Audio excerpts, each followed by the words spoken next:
मालकानगिरी जिला कालीमेला ब्लॉक अंतर्गत मालाभरम सरकारी उच्च विद्यालयर चतुर्थतम वार्षिक उत्सव अनुष्ठित हो जाइछि।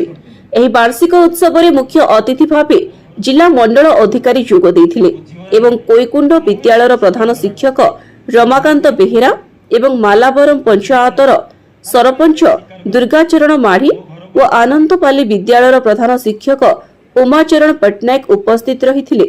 एही वार्षिक उत्सव रे अतिथिगण कुनी कुनी छात्र छात्री को प्रशंसा करने सह शिक्षा खेल गीत और परंपरा को भी दृष्टि रखी शिक्षा अर्जन कले भल मनीष होई पारिबा बोली उद्बोधन देथिले और शेष में पुरस्कार प्रदान करी कार्यक्रमटी को समाप्त करथिले।